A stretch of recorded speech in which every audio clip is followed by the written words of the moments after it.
me suis posé la question mais en fait, est-ce que la vie de salarié est-elle compatible avec le fait que j'ai envie d'être aussi un parent investi? Pourquoi tu confies pas à une nounou, ou à la grand-mère ou au périscolaire? Parce qu'en fait, j'en ai pas envie. C'est ce qu'on appelle la matrescence. Je veux dire, c'est on est une nouvelle personne. Il y a un avant et un après. Amour pro. Comment concilier carrière et maternité? Est-ce que c'est possible ou est-ce que c'est comme rêver de gagner à l'euro-million? C'est la question qu'on va se poser aujourd'hui. 3e numéro d'Amour Pro, le podcast qui veut du bien au boulot. Et je suis ravie d'accueillir mes 3 invités du jour. Olivia Moore, salut. Salut. Tu es humoriste depuis plus de 10 ans à l'affiche du spectacle Oui, je sais, en tournée un peu partout en France. Tu es maman de 3 enfants que tu as eu dans ta première vie professionnelle comme cadre marketing dans 2 grands groupes et tu vas nous raconter ton expérience. À tes côtés, Lucille Tillet. Bonjour. Tu es journaliste, essayiste aussi et tu as publié fin 2025 Les Méritantes, comment le monde du travail trahit les femmes. C'est aux éditions des Viens qui d'air et ton avis systémique sur la problématique va nous être très utile. Et à tes côtés, Elodie Recap, tu es à la tête du podcast Bloom Up. Et aussi, tu as été DRH pendant 20 ans, donc confrontée de très près à cette problématique. 84% des femmes estiment que la maternité a eu un impact négatif sur leur carrière. Vous êtes 3, faites partie de ces 84%. Lucie, si tu veux te lancer. Non, parce que je suis indépendante et pas salariée. Donc voilà, moi j'ai un enfant. Et je dirais même que ça m'a forcée à me cadrer et à me mettre des contraintes horaires parce que j'étais quelqu'un je suis toujours quelqu'un qui a tendance à procrastiner et à partir dans tous les sens ou à travailler tard ou le week-end. Voilà. Là, quand il y a des horaires de crèche, on est beaucoup plus concentré. C'est dur sur plein d'aspects organisationnels aussi, mais j'ai pas l'impression que ça a freiné ma vie professionnelle. Mais je pense qu'il n'y a pas une semaine, un mois, où je me dis pas comment j'aurais fait si j'avais des salariés. Olivia, toi, moi, je suis dans les 84%, c'est fermant, mais avec un partenaire de vie différent, ça aurait été différent. Je pense que ça devrait en réalité, le fait de devenir parent devrait impacter toutes les carrières et pas seulement celles des femmes. C'est ça l'enjeu, rien d'autre. Et tu as senti qu'il y avait une décélération de carrière avec tes maternités? Il y a eu des choses concrètes Alors oui, il y a eu des choses très, très concrètes. Déjà parce que dans l'entreprise dans laquelle je travaillais, si on partait en congé maternité, quand on revenait, on devait soi-même chercher le boulot qu'on voulait à l'intérieur. Il y avait pas de voilà, il y avait pas de place acquise entre guillemets. Donc ça, c'était pas évident. Et puis même, je vais rien dire de nouveau, mais la charge mentale de la parentalité, elle est gigantesque de la parentalité pour une femme en particulier. En fait, elle est dans l'absolu, elle est gigantesque. Et si en tant que femme, on en prend la majeure partie, de ce fait, oui, on peut.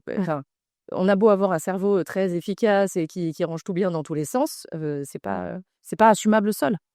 Une femme sur 3 dit avoir peur d'annoncer sa grossesse à son employeur. J'ai été DRH. Est-ce que il y a des moyens de contrer ce chiffre qui est absolument Si, il y a des moyens. Oui, je pense qu'il y a effectivement pas mal de moyens à mettre en place. Après, ce qui est important, c'est d'avoir la bonne culture d'entreprise pour pouvoir accueillir ce genre de nouvelles sans que ce soit considéré comme un problème. Donc c'est effectivement quelque chose qu'on doit mettre en place, mettre les bons managers pour gérer ça avec les bonnes compétences. Mais c'est vrai que le plus important, c'est de créer un environnement de travail, une culture d'entreprise où quand on annonce des moments de vie, on se passe des choses, on se sente suffisamment en confiance pour pouvoir en parler tout simplement, sans se dire qu'on sera soit jugé, soit stigmatisé, une pire, ni de côté, ni pénalisé, quoi. Il y a comme une sorte de suspicion vis-à-vis de la mère, une fois donc la salariée de mère, qu'elle n'a plus les mêmes compétences, pas la même implication. Il l'avait vu, vécu, ressenti. Je pense qu'effectivement, il y a énormément de biais qui sont des choses. On a tous des biais, malgré nous. Il y a plus de 200 biais recensés. Donc, il faut travailler dessus pour éviter de projeter ce genre de choses dans ce genre de situation, évidemment. Mais on travaille comment? Il y a une idée, une sensibilisation et une formation et des managers et des dirigeants pour comprendre ces moments de vie. Parce que soit on est passé par là et on sait à peu près ce qui s'est passé et encore, on peut projeter sa propre situation sur celle de la personne qui arrive, sur la personne qui annonce quelque chose. Soit on l'a pas vécu, c'est pas forcément toujours évident de comprendre les tenants et les aboutissants. Soit on l'a vécu il y a longtemps et on a un petit peu oublié, et puis on se dit peut-être, moi j'en suis pas mort, donc c'est pas très grave. Donc, Avec une mémoire sélective. quand elle les arrange. Donc je pense qu'il faut créer les conditions. Et donc ça passe par de la sensibilisation et la formation des managers et des dirigeants pour créer du coup une culture, encore une fois, inclusive et où on se sent suffisamment en confiance pour arriver à annoncer ce genre de choses et que ce ne soit pas un problème et qu'on comprenne surtout, encore une fois, les tenants et les aboutissants et la réalité que ça implique en fait.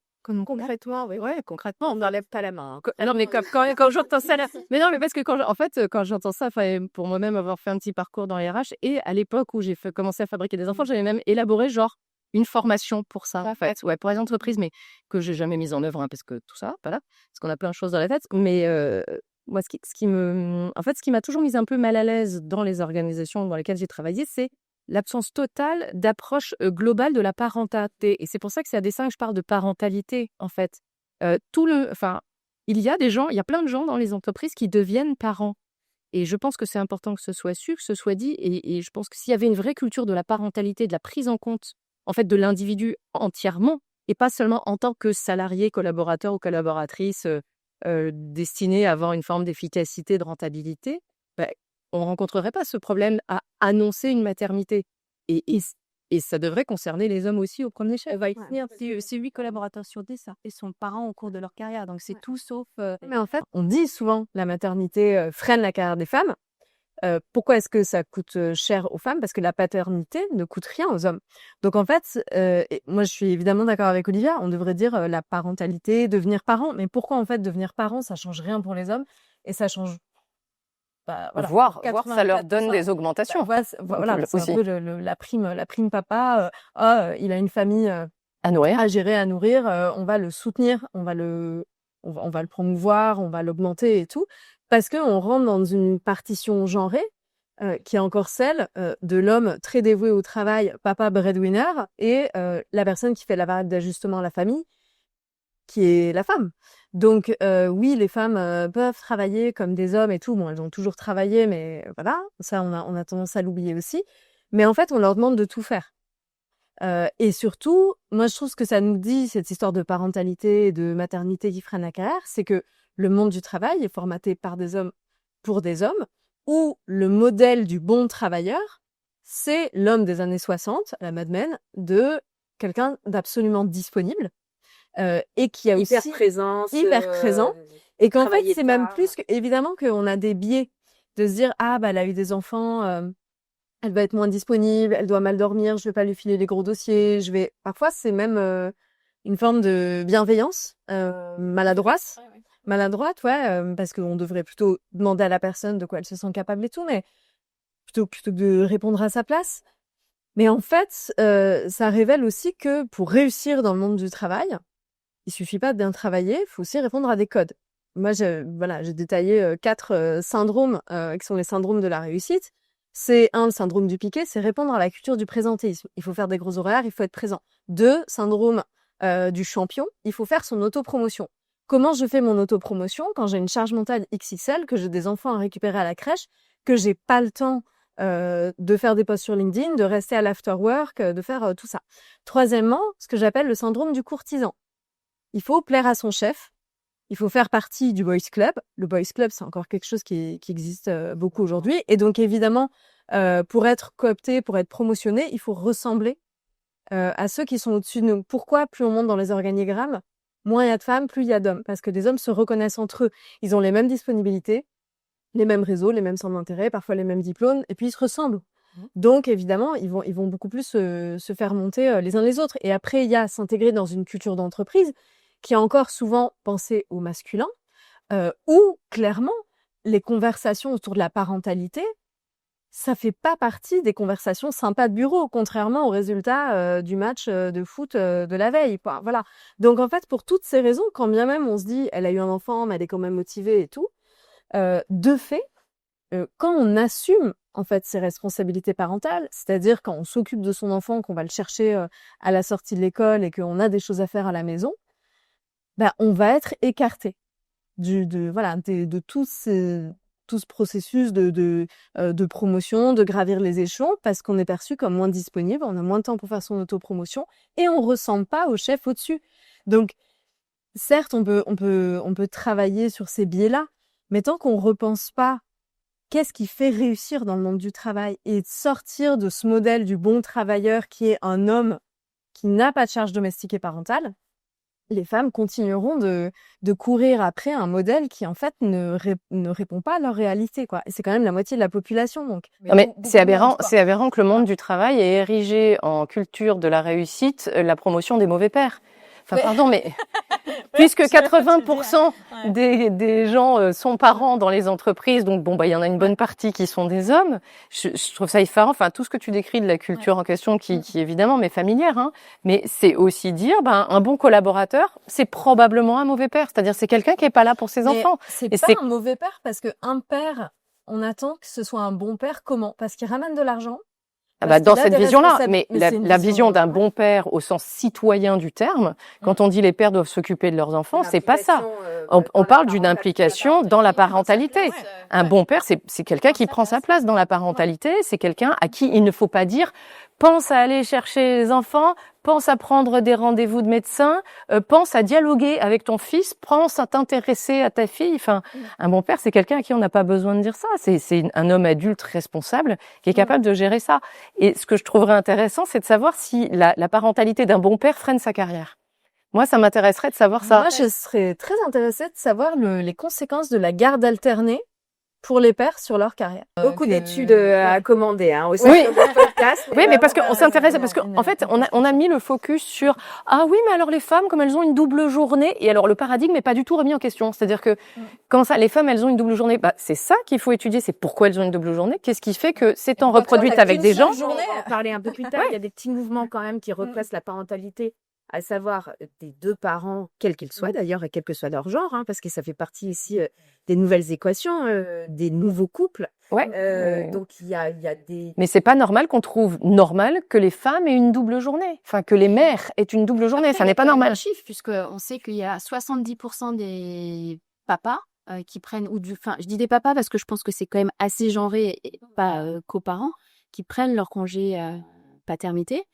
Et dans la réalité, on voit aussi que, donc, il n'est, entre guillemets, que de 1 mois, pour l'instant, et qu'il est souvent splitté en 2. C'est-à-dire qu'on prend 15 jours à la naissance, et puis 15 jours plus tard, parce que ça passera un peu inaperçu.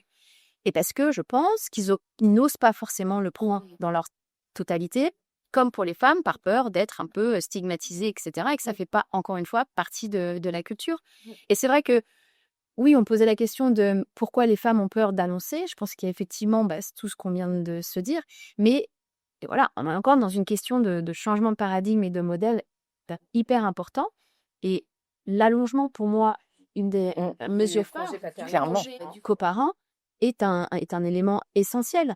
Parce que à partir du moment où, alors encore une fois, je reviens sur quelque chose d'assez genré, les hommes disparaîtront autant de temps que les femmes pour s'occuper d'un enfant, on rabat les cartes. C'est-à-dire que du coup, quand on voudra recruter quelqu'un, on se dira plus elle a à peu près l'âge, elle nous fera peut-être un gamin dans quelques mois ou dans quelques années. On se dira la même chose potentiellement sur mais ce sera plus un problème, moi je suis sûre. Il suffit pas de le rallonger, il faut le rendre obligatoire. Et le rendre obligatoire, comme c'est d'autres pays, exactement. Voilà, on peut, c'est que 7 jours obligatoire autour de congé paternité. Alors voilà, pour le dire rapidement, congé paternité, jusqu'à 28 jours facultatifs. Et comme tu disais, j'allais dire, il faut le rendre obligatoire, clairement, et que moi j'irais même un cran plus loin, c'est de le rendre obligatoire et pas, où le papa est seul avec son enfant, parce qu'après il y a un autre chiffre. Le maître défi, en fait. Mais oui, au défi. Non, lui donner l'opportunité de prendre sa place. Il y a quand même 72% Parce que c'est un chiffre que tu as dans ton étude, de la charge domestique qui repose sur les femmes. Donc, tous ces chiffres. C'est le cerveau qui se avec eux, et ce qu'on fait passer pour de l'instinct maternel ou non, c'est juste de l'apprentissage. 16 semaines de congé maternité, 8 semaines obligatoires, jusqu'à 16 semaines facultatives pour la mère. Évidemment qu'on sait mieux reconnaître les pleurs et qu'on sait mieux faire ci ou faire ça. Un homme que vous mettez autant de temps avec un nourrisson, en plus une partie seule, il saura aussi. Je veux dire, faut pas douter de leurs compétences intellectuelles. Donc voilà, puis, mais le rendre obligatoire. Et puis ça créera de l'attachement à l'enfant, et plus on s'occupe de ses enfants, plus on a envie de s'en occuper, quoi. Enfin, je veux dire, c'est là absolument un cercle vertueux. Quand même, la loi encadre un certain nombre de choses et de droits pour les femmes, et justement de pas avoir des retours de congé maternité épouvantables. Est-ce que tu peux nous rappeler quand même les grandes étapes, parce que tu les connais forcément en tant que DRH, il y a un entretien, il y a tout un tas de dispositifs, peut-être gadgets, on peut s'en parler, ou en tout cas non respectés, mais quand même la loi dit des choses. Le congé effectivement maternité qui est de 16 semaines, donc 6 semaines avant, 10 semaines après, à peu près, c'est quand même assez court, ça va quand même très très vite. Ensuite, il y a une protection de 10 semaines de la femme enceinte. À partir du moment aussi la femme annonce sa grossesse, elle est protégée. Tout ça, c'est des protections relatives. On ne peut pas licencier pour des raisons liées à la grossesse. Qu'après, les pauvres, voilà. Mais bon, pour des raisons liées à la grossesse, oui, effectivement, il y a cette protection.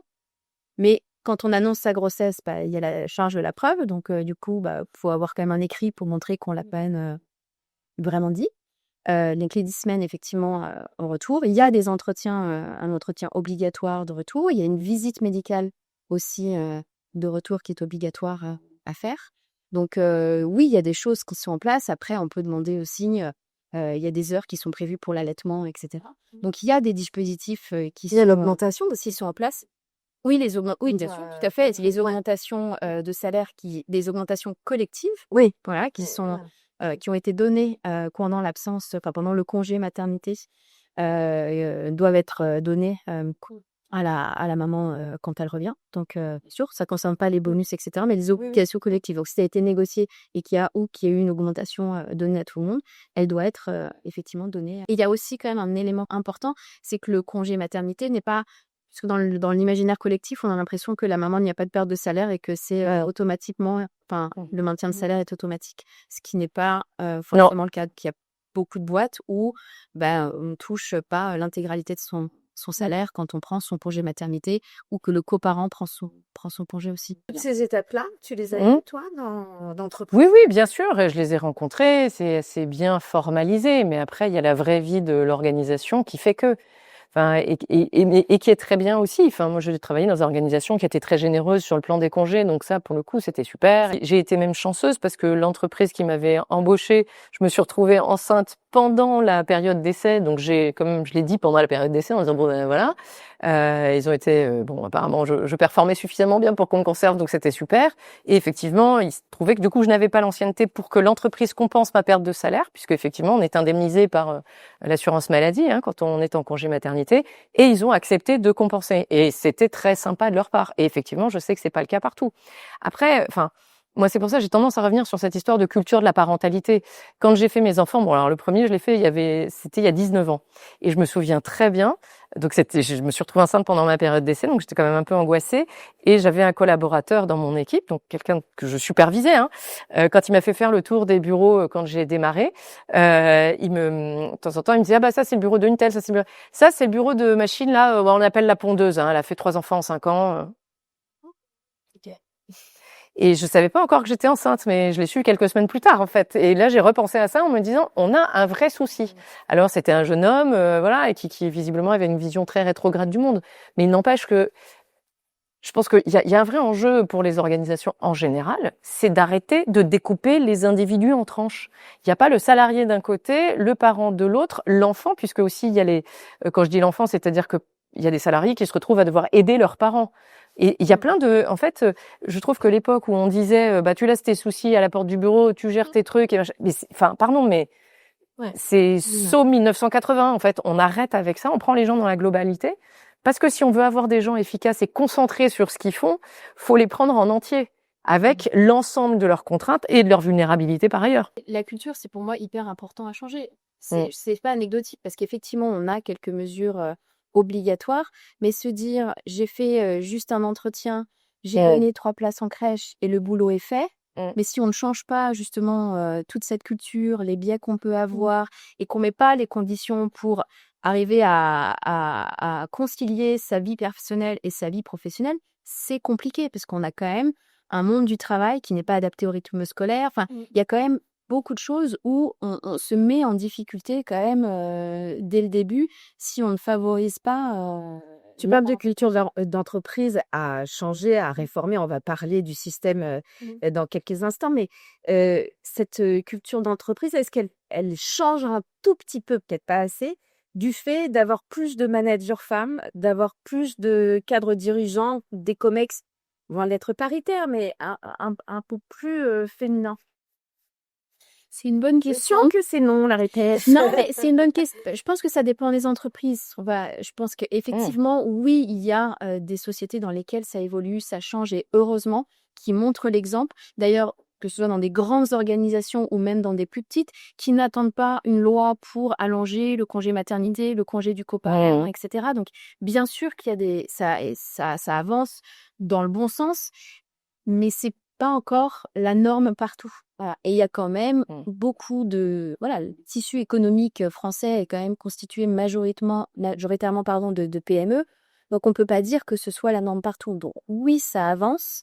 Mais quand même, il y a quand même encore des choses il y a encore un peu de travail pour arriver. Alors, de manière systémique... Moi, je trouve ça compliqué de se dire parce qu'il y a plus de femmes managers, du coup, elles vont être plus sympas avec les autres femmes. En fait, quand même elles voudraient, quand même elles seraient plus empathiques, elles en ont pas toujours les moyens. C'est pas parce que vous avez des femmes managers que le congé paternité, d'un coup, va s'allonger de la même durée que le congé maternité. C'est pas parce que vous avez des femmes managers ou des femmes à la tête des comex, des conseils d'administration, qu'on va sortir d'une culture présentéisme. Ça change rien au fait qu'il y a 5 semaines de congés payés et 16 semaines de vacances scolaires. Et que comment est-ce qu'on comble du coup un trou quand même de 11 semaines? Qu'est-ce qu'on fait des enfants pendant ces 11 semaines? Le réflexe numéro 1, c'est de se dire, il y a les grands-parents. Les grands-parents, c'est la grand-mère. Les grands-mères, c'est 23 millions d'heures de garde d'enfants gratuites par semaine. Et ces grand-mères-là, il y a de bonnes chances pour que, arrivées 45, 50 ans, elles aient été écartées du monde du travail parce qu'on les trouvait trop fatiguées. Donc, il y a aussi une forme d'agisme cruel dans le monde du travail lié aux femmes. Un homme qui prend de l'âge dans le monde du travail, il est expert, il a plus de recul, il gagne en valeur. Une femme qui prend de l'âge dans le monde du travail, elle est progressivement écartée. Par contre, on n'a aucun mal à juger cette femme en forme pour garder les enfants des hommes qui grimpent les échelons. Donc voilà, donc se dire, il y a les grands-mères ou il y a le périscolaire. Donc le périscolaire, voilà. La logique, c'est de refourguer son enfant quoi. Voilà. Donc ça, vous ayez des femmes CEO, au COMEX, au CODIR, au CA, ça change rien. Ça change un peu, parce qu'on parlait de culture d'entreprise. La culture d'entreprise, elle peut être faite par des gens dans l'entreprise. Après, moi, j'ai du mal à penser que les femmes sont gentilles et vertueuses entre elles et solidaires et sorores. C'est génial, la sororité dans le monde du travail, ça fait aller plus vite, ça permet de déculpabiliser, ça permet de se rendre compte qu'on vit toutes potentiellement les mêmes choses. Et qu'il ne s'agit pas de problèmes individuels ou de mauvaise organisation, j'ai mal fait ma to-do list et tout. C'est pas ça. Donc, voilà. Mais il y a aussi des femmes qui arrivent à des postes de pouvoir et qui veulent montrer patte blanche dans un système et qui, justement, vont dire, moi, je vais pas faire de quartier, je vais pas faire de favoritisme avec les autres femmes. Et je vais appliquer les règles qui sont les règles de l'entreprise. Il y a aussi des femmes qui ont fait des contorsions pas possibles pour arriver à ces postes de pouvoir, au prix de sacrifices, de renoncements, et qui du coup sont impitoyables avec les autres femmes plus jeunes qui arrivent derrière, en se disant, moi j'en ai bavé, j'y suis arrivée, ça va être pareil pour tout le monde. Parce que en fait, c'est comme si on avait tellement intégré que la réalité, la norme dans le monde du travail, c'était ça, et qu'on pouvait pas faire autrement, sinon tout s'effondrerait. que du coup, en fait, elles ont pas les moyens de faire la révolution. Et parfois, elles ont même pas conscience que c'est possible de faire la révolution. Donc, c'est pas parce que vous avez des femmes, enfin, imaginez, des femmes qui arrivent dans les COMEX et les conseils d'administration, déjà, elles sont minoritaires. On les écoute pas. On les appelle les femmes quotas. On va pas forcément les mettre en valeur. Si en plus elles disent, bon, bah, moi, je vous propose qu'on interdise les réunions passées 16h30, 17h, on va leur rire au nez. Et on va leur dire, bah voilà, en fait, c'est du favoritisme pour les femmes. Du coup, non, enfin, moi, je le déplore, mais je comprends aussi que ces femmes-là, du coup, Elles sont dans une réalité. n'aient pas les moyens de changer les règles du jeu. Après, évidemment que ça change. Je veux dire, je vais pas être complètement déprimante. C'est positif parce qu'on a des rôles modèles, parce qu'on voit que c'est possible, parce qu'on voit que les femmes sont tout aussi compétentes et qu'elles ont des bonnes idées. Mais voilà, même parfois, certaines arrivent dans des boards, dans des conseils, et elles sont pas écoutées. Et on sait très bien que pour arriver là, elle a dû sans doute montrer patte blanche et suivre un modèle de réussite au masculin. Et c'est d'ailleurs tout le discours de l'égalité professionnelle encore aujourd'hui. Pour pallier aux écarts de salaire entre hommes et femmes, pour pallier aux écarts voilà, dans l'organigramme, on incite les femmes à faire comme les hommes. On leur dit ne passez pas à temps partiel, embauchez des nounous, mobilisez vos grands-mères, ne parlez pas de votre problème d'enfant, reconvertissez-vous vers les filières masculines qui rémunèrent mieux, ce qui est quand même très insultant pour tous les métiers du soin, dont on a besoin, qui sont les plus essentiels, qu'on ne peut pas remplacer par l'IA et qui sont majoritairement occupés par des femmes. Donc quand on dit aux femmes ne soyez pas ingénieurs, ne soyez pas infirmières, devenez ingénieurs, comme ça il y aura moins d'inégalités salariales, on a quand même un problème de toujours demander aux femmes de se caler sur un modèle masculin qui en fait ne peut pas s'appliquer à tout le monde et ne satisfait d'ailleurs pas tous les hommes. Mais donc voilà, faut sortir de ce truc-là, de toujours s'adapter et les rôles modèles qu'on connaît, qu'on valorise. Comment on en sort? Parce que si en faisant évoluer la culture du pouvoir. Ah bah oui. En fait, un gros enjeu, c'est la culture du pouvoir et quelle est la représentation du pouvoir qu'on a dans les organisations et de l'usage qui est censé en être fait aujourd'hui. Et ça, pour moi, c'est un syndrome que je trouve assez français. Le pouvoir est une espèce de gratification. C'est-à-dire que, et je me souviens très bien quand j'étais jeune cadre, voilà, tout à coup, on vous filait une équipe. Aïe, j'étais montée en grade, mais on voyait pas ça comme une responsabilité. Et je pense que ça reste encore un syndrome très français de voir le pouvoir comme une espèce de légion d'honneur qu'on nous file et pas comme une responsabilité. La responsabilité, en fait, d'animer un système, une organisation. Et je trouve que faire peser sur cette histoire de présence féminine le changement de culture, c'est à nouveau coller un truc sur les femmes. Ça, bah t'es une femme, donc ça doit être équilibré chez toi. Bah non, bien sûr que non, parce que précisément, exactement, c'est ce qu'elles ont expliqué toutes les deux, c'est que il faut jouer des coudes pour s'adapter à des codes de pouvoir qui ont été élaborés, voilà, et de façon masculine, de fait, et qui donc ne prennent pas en compte la vie privée, personnelle, mais même la vie citoyenne. Enfin, ça ne prend en compte qu'un seul angle de l'existence d'un individu. Ouais, qui est sa productivité, et puis son image de performance. Enfin, il y a le fameux savoir-faire, faire savoir, faire sa pub, etc., dont on parlait jusqu'à présent. Et la question, c'est aussi de faire évoluer la culture du pouvoir. Qu'est-ce que c'est que le pouvoir aujourd'hui? Qu'est-ce que c'est que le leadership, entre guillemets, aujourd'hui? Et même si on évolue vers des nouvelles formes de leadership un peu plus empathiques, très souvent, malheureusement, on se donne un vernis d'empathie, c'est-à-dire qu'on suit une espèce de mode managérial, mais il y a peu d'intégration de cette histoire-là, c'est-à-dire de qu'est-ce que c'est que le pouvoir dans l'organisation et comment est-ce qu'il est exercé de manière, je dirais, honorable. Honorable au sens avec une exigence même personnelle. Voilà, d'animer l'organisation de façon responsable, inclusive, citoyenne. Enfin, c'est vraiment c'est une ambition. Ça semble nier aujourd'hui encore dans le monde du travail de se dire être empathique. En fait, c'est presque de la philanthropie, quoi. Et souvent des politiques RH qui favorisent l'égalité, la conciliation et tout. Et d'ailleurs, dans nos expériences et toi-même que tu disais, j'ai eu de la chance. On se dit, j'ai de la chance d'avoir un employeur sympa. Alors que parfois, c'est juste respecter la loi aussi et le droit du travail. Mais aujourd'hui, il y a une espèce de mythe de la viabilité économique du monde du travail. Où on se dit, mais en fait, si on s'adaptait à tout ça, si on était plus empathique, plus égalitaire, c'est mignon, mais ça coûterait trop cher, en fait. De pas faire des réunions trop tôt, trop tard, d'avoir plus de flexibilité dans les horaires. de faire des crèches d'entreprise, de revaloriser les salaires automatiquement. Tout ça, c'est mignon, mais ça coûte cher. Le monde du travail, il est rationnel, il est économique. Voilà, on se base sur des courbes de croissance et tout. Et si on faisait tout ça, tout se casserait la gueule, pour le dire très simplement.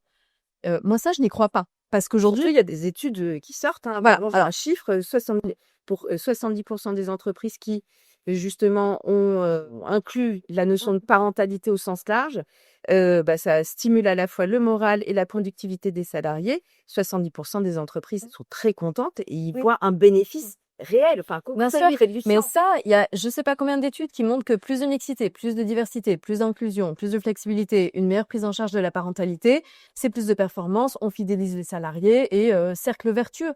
Donc ça, on le sait, mais on continue de prétendre que ça coûte cher et que c'est pas viable, alors qu'en fait, le monde du travail comme il fonctionne aujourd'hui, de faire monter les gens, pas parce qu'ils sont les plus compétents, mais parce que c'est ceux qui savent se mettre en avant, d'exclure quand même presque la moitié de la population, quoi. Enfin, les femmes, de se dire qu'elles sont moins disponibles, donc moins bonnes travailleuses et tout ça, ça coûte cher. La culture du présentéisme, elle coûte cher. Le manque d'inclusivité, la non-reconnaissance de la parentalité et comme tu le disais, la citoyenneté, tout le travail démocratique, de militer, de s'engager. Ça coûte cher à la société, pas à l'organisation. C'est tout l'enjeu. Associatif, le bénévolat, les danses. En fait, on est quand même dans une société où on nous demande de faire du sport, de bien manger, de bien dormir, de prendre soin de ses enfants, de prendre soin de ses parents, de méditer si possible et faire je sais pas quoi. Il y a que 24 heures dans une journée. Et aujourd'hui, le problème, c'est que le monde du travail n'envisage le temps qu'en fonction de lui-même. Je prends 9h, 18h30 et c'est comme ça. Et en fait, il y a très peu de place pour les autres dimensions de notre vie. Et c'est intéressant parce que tu parlais de productivité. D'ailleurs, même notre vision de la productivité, elle est biaisée. On considère que c'est seulement le travail, le contrat de travail, l'endroit qui va justifier notre salaire et tout, qui est jugé productif. Enfin voilà, ça peut faire très rag de dire ça, mais une mère au foyer, elle est productive. Une aidante, elle est productive. Une responsable d'association. Et d'ailleurs, il y a des études qui montrent que en fait, le système capitaliste tel qu'il a été créé, il tient grâce au travail bénévole. Il tient grâce à tous les gens qui travaillent en n'étant pas rémunérés. Donc c'est quand même, et ça c'est du chiffre et c'est rationnel. La meilleure preuve, c'est quand on parle de congé maternité. Moi, à une époque, je faisais des blagues en disant, pardon, à quelle heure c'est un congé? C'est-à-dire que, parce que dans la tête des gens, congé égale vacances. Non, c'est congé parce que tu n'es pas dans l'entreprise, mais ça n'a rien à voir avec un congé. Et donc ça se joue même dans la terminologie employée. Mais oui, et puis on ne demande pas aux entreprises d'être des entreprises caritatives. Enfin, quand on met ce genre de choses en place, ça bénéficie à l'entreprise parce que on garde ses talents, on évite le désengagement. Le désengagement des collaborateurs, c'est 14 000 € par an et par salarié. Donc, c'est le turnover, l'absentéisme, le manque de productivité, etc. Et quand ils partent, c'est encore plus parce que c'est entre 9 à 12 mois de salaire parce que tu as les périodes où ils sont pas là, où pendant que tu cherches, le manager fait masser des entretiens, les RH s'en occupent, etc. Donc, ça coûte très cher. Moi, j'attends encore l'étude qui me prouve que entre 17h et 19h, c'est les heures les plus productives. Voilà. Enfin, je l'ai toujours pas trouvée celle-ci, mais c'est vrai, on est effectivement sur une culture du présentéisme et du contrôle. Beaucoup. Tout à fait. Donc, du coup, forcément, il n'y a pas suffisamment de confiance, ce qui est bien dommage, puisque normalement, ça veut dire qu'il y a quand même un problème au niveau du recrutement. Si on embauche des gens à qui on ne fait pas, confiance, et du coup, ça a un manque flagrant de flexibilité. Mais avoir des managers, et j'aimais bien ce que tu disais, Olivia, parce que c'est exactement ça. On promeut beaucoup de managers parce qu'ils sont bons techniquement. Donc ça, c'était un petit peu le Graal de la promotion et de carrière. On veut être manager. Sauf qu'après, quand il s'agit de gérer une équipe, moi, je les avais souvent dans mon bureau. Comment je fais? Qu'est-ce que je dis? Je sais pas trop gérer, etc. Donc après, on peut pas leur en vouloir. Ils sont pas forcément formés pour ça. Alors, les soft skills, on peut en rigoler et tout ce qu'on veut, mais on peut avoir ça en soi, ça peut être inné, mais pour beaucoup, ça l'est pas. Donc, du coup, il faut quand même équiper. Et puis, c'est difficile à concilier. C'est hyper difficile, les relations humaines, surtout quand elles se tendent un petit peu et qu'il n'y a pas ça. Donc, et en plus, moi, j'en suis assez convaincue, à l'heure de l'IA, où les compétences techniques vont être remplacées par des agents qui vont faire du code, des plans stratégiques, de la com, du marketing, des tableaux Excel croisés dynamiques en juste un clic.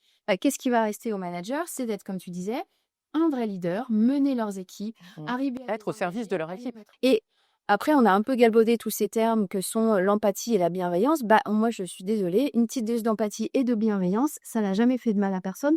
Bien au contraire, parce que on a après des gens qui sont motivés, des collaborateurs qui sont engagés et qui ont envie de plus donner, in fine, parce qu'ils savent que quand il leur arrive quelque chose, une tuile, ils ont aussi cette flexibilité, on donne plus, tout simplement. Donc, c'est pas du tout être une entreprise caritative, c'est au contraire mettre à disposition les bonnes conditions de travail pour que les gens puissent travailler correctement, dans de bonnes conditions, et puissent, in fine, performer et ça donne du chiffre. Il y a un sujet sur la formation des managers. Clairement. Parce que On va faire un autre podcast là-dessus. C'est vrai, en plus, ça sera le prochain numéro. Très bien, parce qu'on adore leur jeter la pierre et les désigner comme la cause de tous les maux. Mais moi, j'ai l'impression qu'on nomme les gens managers et on les jette dans la piscine. On espère qu'ils vont apprendre à nager tout seuls. Il y a plein de femmes qui, moi, me racontent des choses hallucinantes sur quand elles annoncent leur grossesse, ce que leur manager leur dit, où on voit en fait moi j'ai l'impression qu'il n'y a même pas de formation obligatoire à comment réceptionner l'annonce d'une grossesse. Ce que je disais au tout début. Il y a une méconnaissance. Sensibilisation et formation. Et il y a même une méconnaissance du droit du travail. Comment ça se fait qu'on nomme des managers sans les former, sans les accompagner? Et c'est, évidemment, après, ils vont faire des erreurs. C'est humain, ils sont pas... Et ça sera pas forcément de leur faute, c'est juste méconnaissance et... Oui, de l'ignorance. Mais là encore, est-ce que c'est pas tout simplement s'interroger sur la vision de ce que c'est qu'une entreprise en tant que certes acteur économique, mais aussi en tant qu'acteur social, c'est-à-dire en tant qu'acteur de la cité. C'est-à-dire que j'ai l'impression qu'aujourd'hui encore, et j'imagine que c'est français, mais peut-être c'est dans d'autres pays, les entreprises se voient comme des espèces d'îles dans la société, alors que non, ils font partie de la même copropriété que tout le monde en fait. Ils sont pas, ça n'est pas un territoire en dehors. Et donc j'ai l'impression que tout découle de ça, c'est-à-dire que l'entreprise se voit au prisme de ses tableaux de chiffres, de ses indicateurs de performance, de l'évaluation de ses actionnaires, de l'évaluation évidemment des différents organismes de notation. Elle se voit dans ce prisme-là, mais elle agit comme si le monde extérieur n'existait pas en dehors de ses potentiels consommateurs ou consommatrices. Et c'est un truc qui, pour moi, est complètement ahurissant. C'est-à-dire qu'il y a une forme d'organisation intellectuelle en silo et qu'on essaye d'imposer aux individus. Et on voit bien que ça coince. Et ça fait longtemps que ça coince. Et moi, je suis ahurie qu'on n'en soit pas encore là. Et je me souviens d'avoir assisté à une conférence il y a très très longtemps à HEC sur l'engagement, la vie des entreprises en dehors de leurs chiffres, tu vois, tout ce qui est action pour la cité, etc. Et il y a un service qui est dédié à ça qu'en général personne n'écoute, hein. Tu vois, et je disais mais je comprends pas pourquoi c'est pas le comité stratégique de la boîte, puisque toute entreprise existe dans un écosystème qui n'est pas qu'un écosystème économique, qui est aussi un écosystème politique, sociétal. Parce que, de fait, c'est là qu'on revient sur nos histoires de parentalité. C'est que quand on a des salariés qui se reproduisent, ils produisent de nouveaux consommateurs et de nouvelles consommatrices, en réalité. Et l'éducation qui est donnée à ces nouveaux consommateurs et à ces nouvelles consommatrices, en fait, elle est clé pour la suite de la construction de la société. Et voilà, et je trouve qu'il y a un truc très dans une espèce d'œillère, quoi, d'aveuglement, et on continue ce raisonnement en silo, quoi. Qui décident d'arrêter de séparer, de dire la vie perso ça ne nous regarde pas, ici on travaille et le reste on s'en soucie pas. Il y en a qui font des actions d'accompagnement à la parentalité ou à l'aidance aussi. Il y a des services de soutien et tout, mais en fait ce qui est dommage c'est que ça reste selon la bonne volonté de l'entreprise. Oui. Et que c'est pas quelque chose un peu marginal. politique. Absolument. Aussi, et que c'est pas quelque chose que la loi contraint. On a créé un droit à la déconnexion. Très bien. Pourquoi on n'a pas un droit à la conciliation? Pourquoi, en fait... Qu'est-ce que tu entends par droit à la conciliation? D'interdire des réunions après 17 heures. Par exemple. Est-ce que le MEDEF crée des ateliers dans ces grandes réunions? Non, mais est-ce qu'ils ont des ateliers entreprises et parentalité? Bon sang de bonsoir. Enfin, est-ce qu'à un moment, ces gens-là... C'est une notion qui est en train de monter. Mais c'est ce que je disais, ça dépend des entreprises. Mais je suis assez d'accord que, comme dans beaucoup de choses, à un moment donné, il faut aussi légiférer pour imposer un minimum, quoi.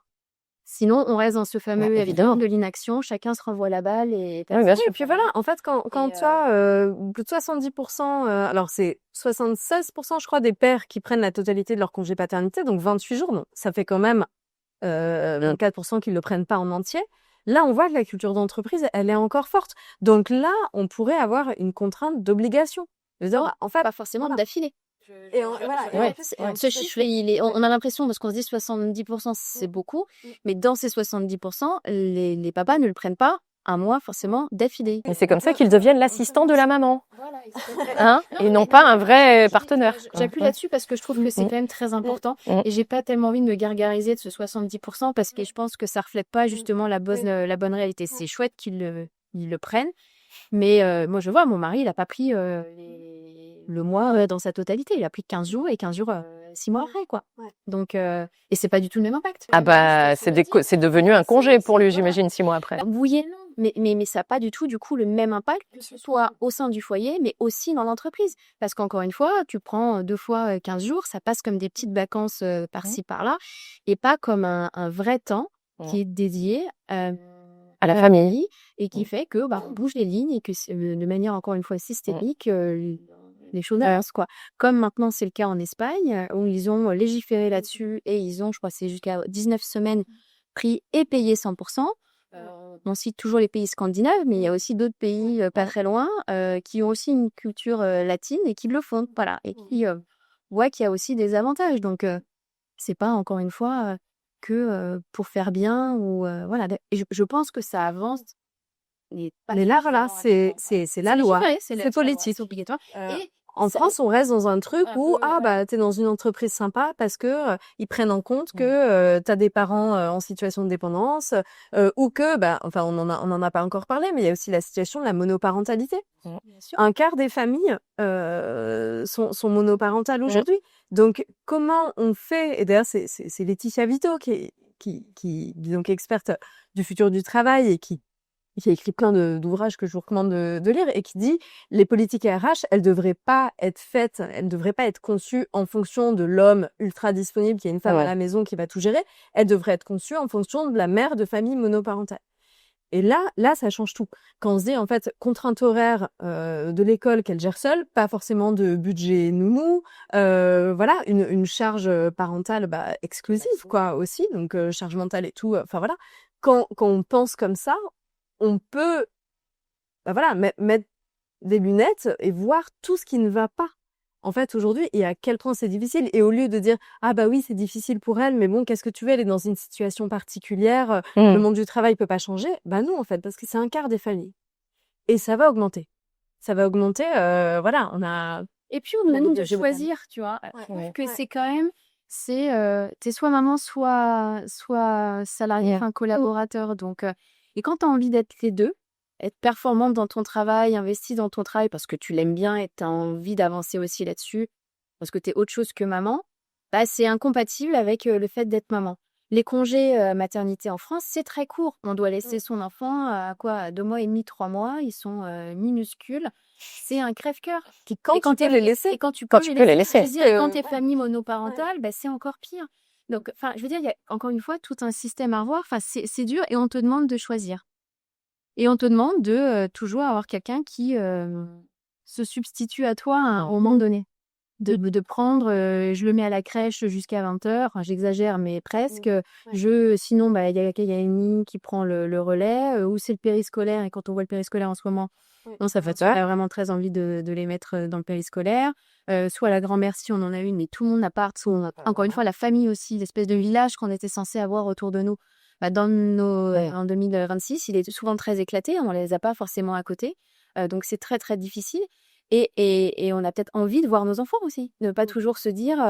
et donc, cette flexibilité, encore une fois, c'est pas tout ou rien, c'est pas blanc ou noir. Ça veut pas dire que parce qu'on laisse 2 heures, 2 heures et demie pour aller chercher ses enfants, se faire le tunnel du soir, qui n'est quand même pas le meilleur temps de qualité, soyons clairs. Mais bon, au moins, on s'occupe de cette partie-là et on peut s'y remettre après. Je veux dire, l'un n'exclut pas l'autre. Et on est toujours un peu dans ce truc de soit je suis t'as pas forcément envie de t'y remettre après. Peut-être, mais il y en a peut-être qui ont envie. Moi, j'en connaissais beaucoup qui le faisaient. C'est pas une obligation. Enfin, je veux dire, de se dire que tu dois t'y remettre après. Mais si tu as envie et qu'on t'offre cette flexibilité-là, pourquoi pas? La question du choix, elle est intéressante parce qu'en fait, on a l'impression que parfois, en retour de congé maternité, il faut continuer à montrer patte blanche et dire oui, je veux prendre les gros dossiers. Non, regarde, je passe pas à 80% de temps, j'ai pas envie de passer à temps partiel et tout, et qu'il y a une forme de culpabilisation des femmes qui, en fait, auraient envie d'adapter leur temps de travail, d'aller chercher elles-mêmes leurs enfants, tu vois, et de dire pourquoi tu confies pas à une nounou, à la grand-mère ou au périscolaire? Parce qu'en fait, j'en ai pas envie. Oui, c'est ça.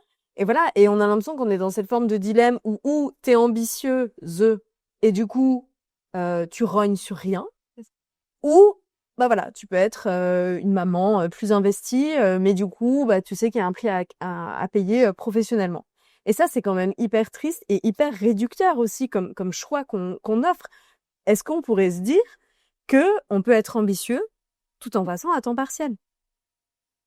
En fait, je veux dire, Il faut davantage de souplesse dans les entreprises. on attend de faire carrière comme ça. On pourrait aussi se dire que parfois on s'arrête pendant 1 an, pendant 2 ans, qu'on passe à temps partiel, qu'on revient après, qu'on est plus motivé. En fait, on n'est pas que sur une ligne comme ça exponentielle et ascendante. Et pour des hommes aussi, hein, je veux dire, il y a quand même une injonction que pour les plats ne repassent pas, qu'il faut prendre les promotions, il faut jamais se désinvestir parce que sinon on va le payer à très long terme. Et ça, je pense que les femmes l'ont intériorisé, de se dire si là, je passe à 80%, si je prends mon congé parental, si je rallonge encore et tout mon absence, j'envoie le mauvais signal et je vais le payer cher. Et ça, c'est des choses qu'on peut pas rattraper une fois que c'est passé, et c'est quand même assez triste de devoir se dire voilà, je vois mes enfants parce que parfois voilà, quand on rentre qu'il est 19h30 et que les enfants se couchent à 20h, il y a plus de temps parental, et ça, c'est pas du temps qu'on peut rattraper dans 10 ans.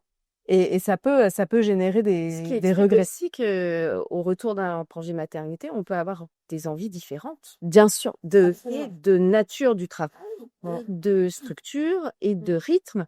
En fait, moi, j'ai 2 points de réaction par rapport à ça. D'une part, j'aimerais que vraiment on dise que les hommes aussi devenant parents ont le droit d'avoir une envie différente et une envie de développement différente.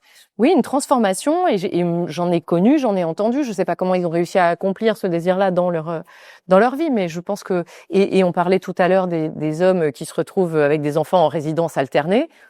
J'ose espérer qu'effectivement ça change quelque chose dans leur boulot. Donc ça, pour moi, c'est le premier point. Et puis et effectivement, c'est ce que tu disais, la possibilité, enfin de faire des paliers. Enfin, je trouve que ce serait quand même beaucoup plus juste et raisonnable. Mon deuxième point de réaction, c'est que effectivement, moi, j'ai été enceinte de la 3e au moment où je faisais un burn-out, et c'est là que je me suis posé la question mais en fait, est-ce que la vie de salarié est-elle compatible avec le fait que j'ai envie d'être aussi un parent investi?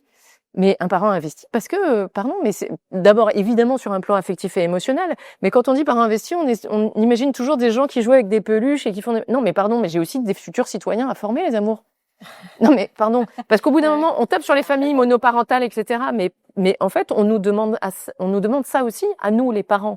C'est-à-dire, on nous demande de fabriquer, entre guillemets, aussi des citoyens et des gens qui vont être plutôt globalement des bonnes personnes, plutôt des personnes démocrates, hein, pas des petits Donald Trump, parce que ça, c'est facile à fabriquer, un petit Donald Trump. Et précisément, en ne le voyant jamais, on fabrique ce genre de modèle.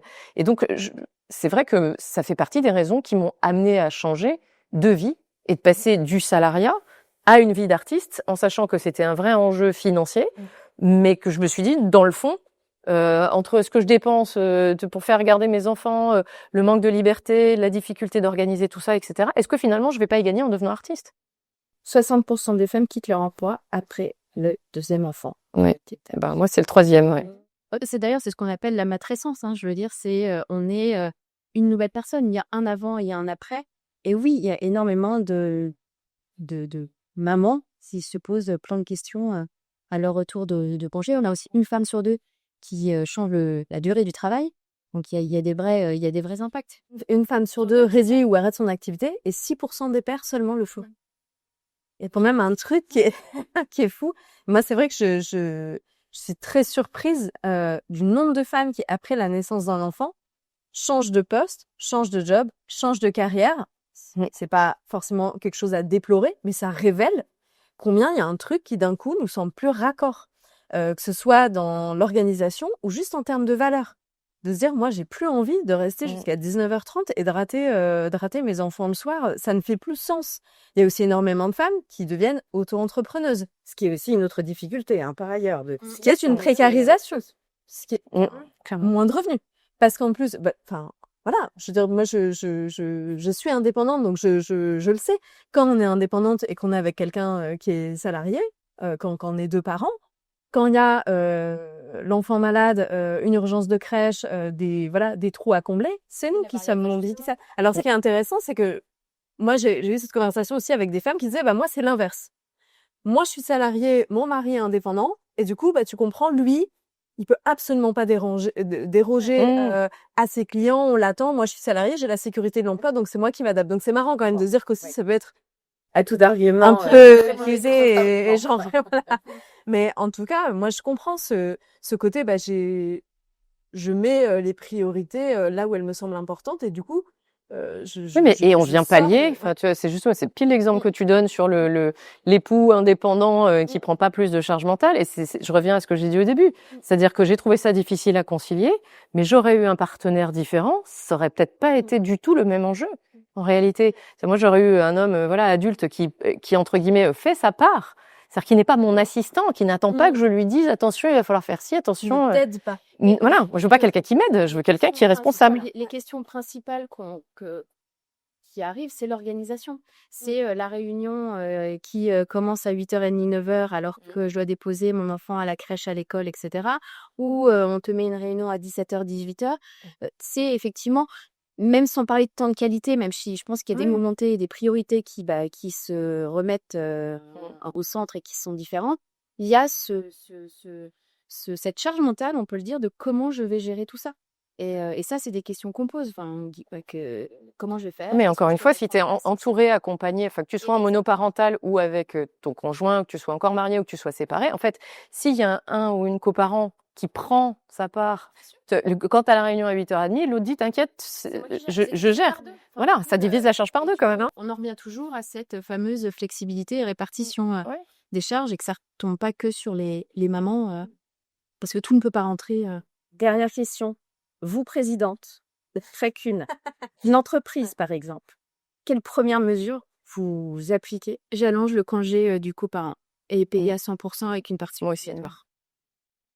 Mais ça, maternité ou pas maternité, moi je pense que c'est le pilier le pilier est une des solutions phares pour les inégalités entre les femmes et les hommes. Donc, pas que l'entreprise, l'État. Ah non, mais du coup, c'est plus global. Mais moi, c'est première mesure. Olivia.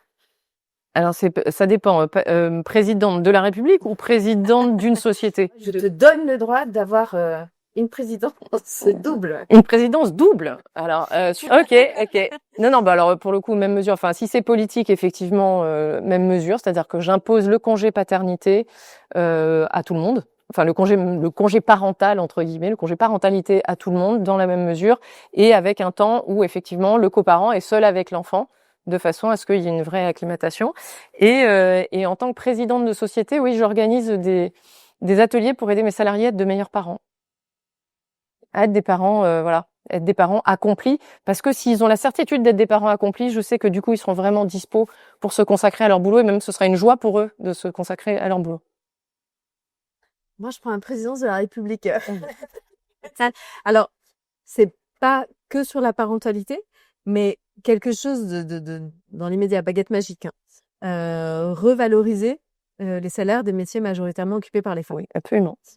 Parce qu'en fait, les femmes travaillent déjà beaucoup. Elles font les métiers les plus essentiels qu'on peut pas remplacer, et sans lesquels tout s'effondre. Si on n'a plus d'aides-soignants, si on n'a plus d'auxiliaires de périculture, si on n'a plus de sages-femmes, si on n'a plus d'infirmières, tout fout le camp. Donc, ces femmes-là, elles travaillent beaucoup.